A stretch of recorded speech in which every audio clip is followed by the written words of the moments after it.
Okay. Thank you, Millie. Hi, everybody. Who are we? Who are you?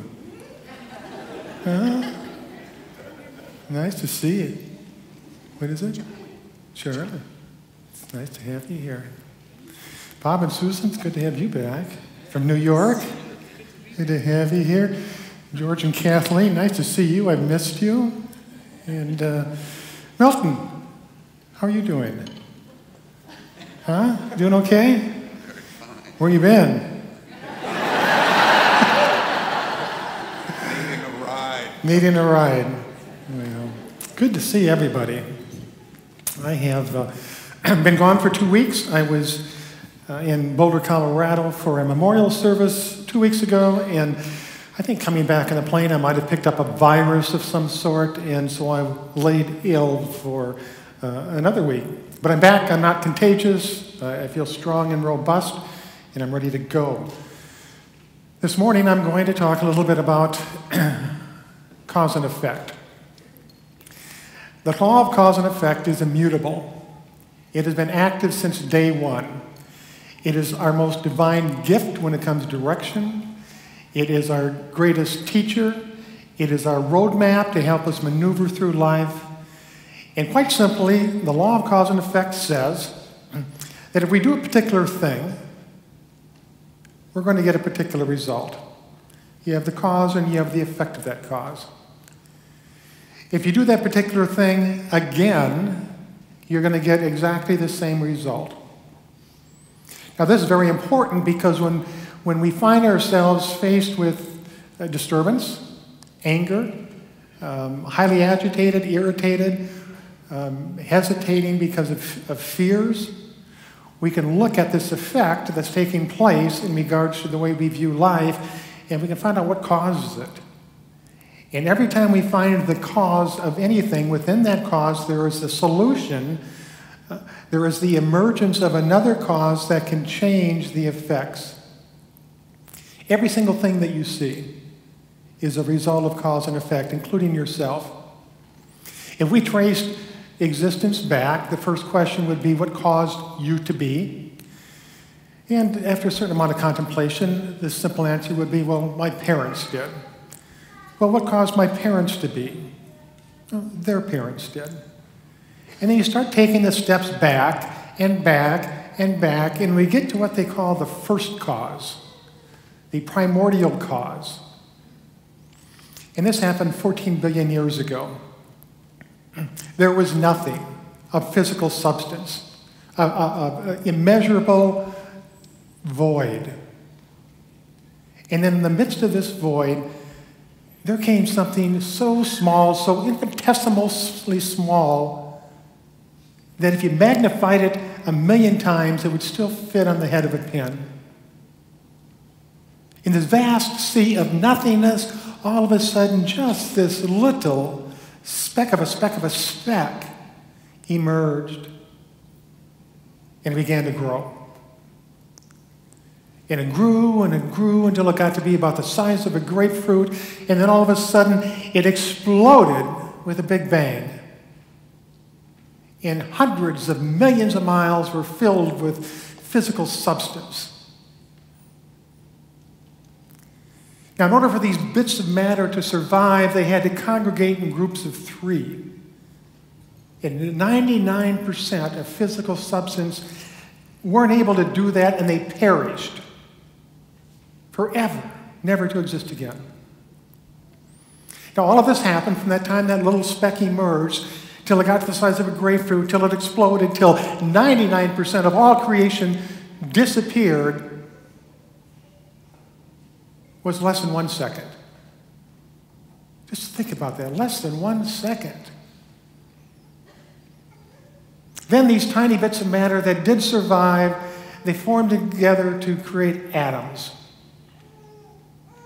And the atoms went on to create every single thing that you see around you. It went on to create you. There has never been another atom added to the universe. There's never been an atom taken away since the Big Bang 14 billion years ago. And scientists tell us that everything is so perfect, everything is so balanced, that if a single atom were removed, the entire universe would collapse. In order for you to be here today, or to be anywhere at any time, trillions of atoms had to congregate together, they had to harmonize, they had to arrange themselves in a very intricate and special order.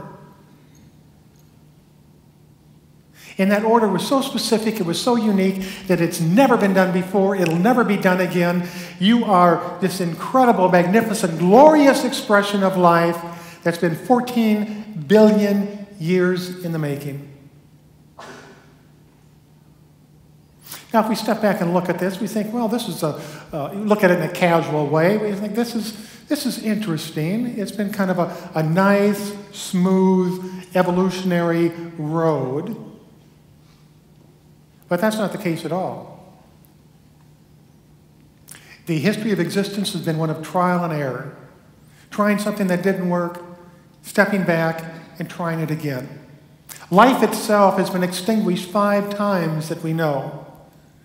But each time, these atoms, this structure of physicality has been able to determine what went wrong, what needs to change, so that life could reemerge in a different form, in a different design, and overcome that which caused it to perish earlier. Cause and effect. These are the effects. Life is extinguished.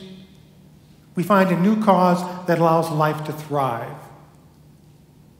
It's just amazing that we're sitting here. And atoms in your body, as I said before, are 14 billion years old.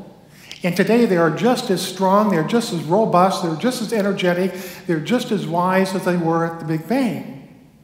Nothing has changed in that regard.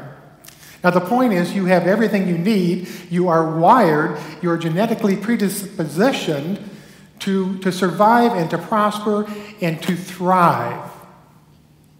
And if you're facing something in your life that is disturbing, that is upsetting, that hampers your sense of well-being, then there's something that caused that.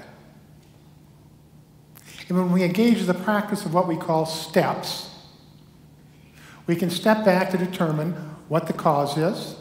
We can step back and determine what caused that. And eventually we come to the primary cause of the emotional upset that you're experiencing and change it. Now, we live in a world that's very fast-paced. It's very chaotic. It's very confusing. And after 14 billion years, we have released our reliance on the law of cause and effect, our primary teacher. And we live in a world where we just deal with the effects. You know, if I have a headache, I take 2 aspirin, the headache goes away. I get a headache, I take 2 aspirin, the headache goes away. I'm dealing with the effects, the headache. But what causes the headache? I'll continue to deal with the headache until I find out what causes it. And it might be sinuses, it might be stress, it might be a number of different things. But until I find the cause and change the cause, I'm going to continue to experience headaches. When we move into relationships, if we move to a point where there's conflict and harsh words are spoken, that is the effect. And so usually what we do in many cases is just, well, okay, let's just calm down, let's put this aside, let's step back, let's make up. We deal with the effects to create peace and harmony in our world, but we don't deal with the cause. What caused this argument to take place? And it's much, much more than a difference of opinion. It's usually something within us that causes us to react to situations and circumstances in life. And until we find that reactionary cause, we're going to continue to experience the same things over and over and over. Now think of it this way. There once was a person who was called on to do a very rudimentary task. He had no carpentry skills, but he was called on to just simply pound a nail into a board. So he got the board placed, he set the nail, he lifted the hammer, he closed his eyes, and he swung down the hammer, but he missed the nail and hit his thumb. It hurt. He screamed. He blamed the hammer. So he throws the hammer away, goes off and gets a new hammer. He does the same thing, places the board, sets the nail, closes his eyes, swings the hammer down, hits his thumb.